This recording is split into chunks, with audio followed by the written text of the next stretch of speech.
हमने आज class 10th का फिज़िकल साइंस का टॉपिक लिया है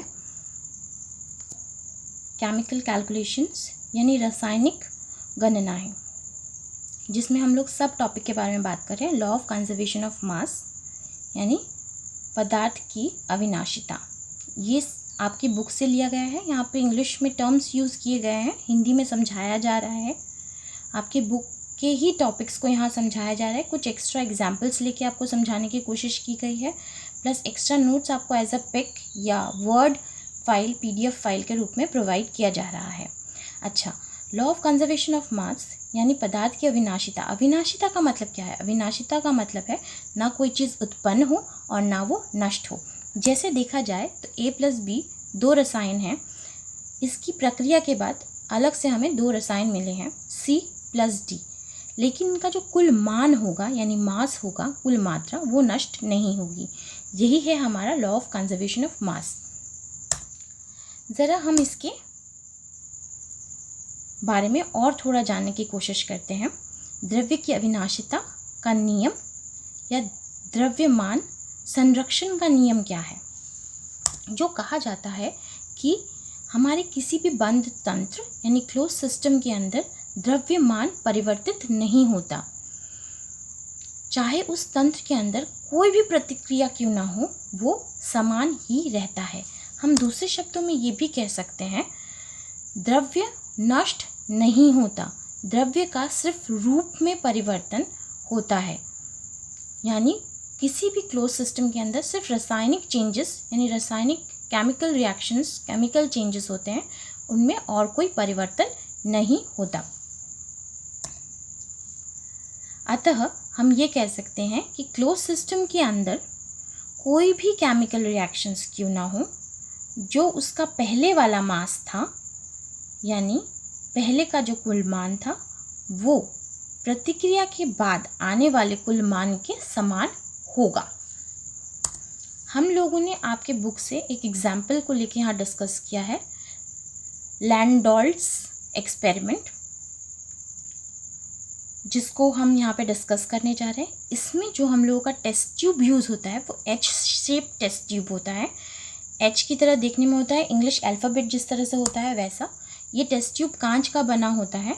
इस टेस्ट ट्यूब में दो लिम्स हैं, यानी दो टेस्ट ट्यूब दिख रहे होंगे आपको, जिसका एक नाम A दिया गया है, एक B दिया गया है। जो A टेस्ट ट्यूब है उसमें आपका सिल्वर नाइट्रेट यानी AgNO3 लिया गया है, और जो लिम्ब 2 है यानी लिम्ब B, उसमें HCl लिया गया है यानी हाइड्रोक्लोरिक एसिड। इसका केमिकल रिएक्शन नीचे दिया गया है। हम लोगों ने जब इस रिएक्शन को शुरू किया तो हम लोगों ने इसमें केमिकल डाला। डालने के बाद इसको वेट करते हैं। वेट करके हम लोगों ने जो वेट हमारा आया उसको हम लोग लिख के रख लिया। इसके बाद हम लोग ने इसको थोड़ा टाइम दिया ताकि इसके अंदर प्रक्रिया हो, प्रतिक्रियाएं हो, केमिकल रिएक्शंस हो। होने के बाद हम लोगों ने देखा इसके अंदर एक वाइट प्रेसिपिटेट यानी जेल टाइप का मटेरियल हो गया है, जो है सिल्वर क्लोराइड यानी AgCl3, और उसी के साथ हमें नाइट्रिक एसिड भी मिला है HNO3, जिसे मिलने के बाद हम लोगों ने इस टेस्ट ट्यूब को फिर से मापा और हम लोगों ने ये चीज़ देखा कि जो हम लोगों ने पहले नोट किया था मास और अभी जो आया है हमारा रिएक्शन के बाद, वो दोनों समान हैं। तो हम लोग ये क्लियरली कह सकते हैं कि law of conservation of mass होता है, यानी पदार्थ की अविनाशिता सच है। अभी हम अपने डेली लाइफ में से एक एग्जाम्पल लेके बात करते हैं। डेली लाइफ का एग्जाम्पल जैसे हम लोग बचपन से ही देखते आ रहे हैं, कैंडल्स जलाते आ रहे हैं। हम लोग देखते हैं, हम लोग कैंडल्स जला के रख के चले जाते हैं और आकर देखते हैं वहाँ कुछ नहीं है, वो वैनिश हो गया है, मतलब वो इनविजिबल हो गया है और वहाँ पे कुछ नहीं बचा है। तो क्या ये भी आपका पदार्थ की अविनाशिता का लॉ मानता है? सच में ऐसा होता है? इसमें भी लगता है? तो इसका आंसर है यस, हाँ, ऐसा ही होता है। इसके लिए भी law of conservation of mass एकदम सच है। जब हम लोग कैंडल को जलाते हैं तो हम लोग देखते हैं कि उसको जलाने के लिए हमें O2 यानी हवा में से ऑक्सीजन की ज़रूरत पड़ती है, और वो जलते टाइम हमें दो केमिकल्स प्रोड्यूस करता है, जिसको हम कहते हैं कार्बन डाइऑक्साइड, और एक है H2O यानी वाटर। यहाँ पे कार्बन डाइऑक्साइड गैस है, ये सभी को पता है। H2O यहाँ जो यूज़ किया गया है वो एज अ वेपर यूज़ किया गया है, वास्प, जिसकी वजह से वो भी हमारे हवा में मिल जाता है, हमें दिखाई नहीं देता, वेपर होकर उड़ जाता है। इसीलिए हमें कैंडल का कुछ भी बचा हुआ पार्ट विजिबल नहीं होता, दिखाई नहीं देता। एक और एग्जाम्पल के बारे में ज़रा हम बात करें, क्योंकि हम लोग वो तो हमारे लिए विजिबल नहीं है, माप नहीं पाए। हम लोगों ने एक लैब में टेस्ट किया, एक एग्जाम्पल लेके। सपोज़ हम लोग अगर लैब में टेस्ट करें, एक बंद जार लें जिसे हम वेट करें कोल भर के और उसे जलाकर छोड़ दें। थोड़ी देर बाद हम लोग जब पूरा कोल जल जाएगा तो उसमें कुछ ऐश माने राख बच जाएगी, लेकिन हम तभी भी अगर उसे मापेंगे तो हमारे पास दोनों का वेट जो होगा वो समान आएगा, मास जो होगा वो समान आएगा, बराबर आएगा। जैसे हम इसको रिएक्शन से भी, केमिकल रिएक्शन से भी रिप्रेजेंट कर सकते हैं।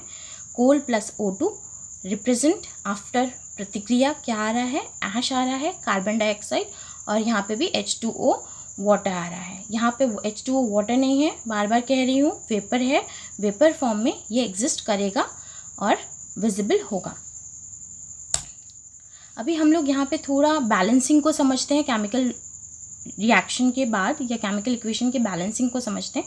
यहाँ पे मीथेन, CH4 का नाम है मीथेन, प्लस ऑक्सीजन एक तरफ रिएक्ट किया है और हमें प्रोड्यूस करके दिया है CO2 कार्बन डाइऑक्साइड और H2O वाटर। क्या ये बैलेंस्ड इक्वेशन है? हम लोगों ने इसे एक फिगर से ड्रॉ किया है रिप्रेजेंट करने के लिए। CH4 4 है, C जो है वो ब्लू कलर से दिखाया गया है। यहाँ पे ऑक्सीजन है 2। यहाँ पे देखिए आप, ऑक्सीजन और हाइड्रोजन यानी एक वाटर मॉलिक्यूल हो गया और एक कार्बन और O2 यानी कार्बन डाइऑक्साइड हो गया। लेकिन अगर आप इस तरफ देखेंगे, इस तरफ की बात की जाए तो यहाँ पे देखिए आप, ऑक्सीजन, यहाँ पे हाइड्रोजन कितने हैं? 2 हैं। यहाँ पे कितने हैं? 4 हैं। तो हम लोग को यहाँ बैलेंस करना पड़ेगा, तो हमें यहाँ पे एक और वाटर मॉलिक्यूल ऐड करना पड़ेगा। यानी अब 4 हाइड्रोजन इस तरफ और 4 हाइड्रोजन इस तरफ हो गए, लेकिन ऑक्सीजन यहाँ 2 है और यहाँ पे 4 हो गए, तो हमें एक्स्ट्रा और इस तरफ ऑक्सीजन ऐड करना पड़ेगा, जिसकी वजह से हमारा बैलेंस्ड इक्वेशन हो जाएगा ये। This is the right balanced equation. Thank you so much for your patience. Thank you students. Please stay safe at home.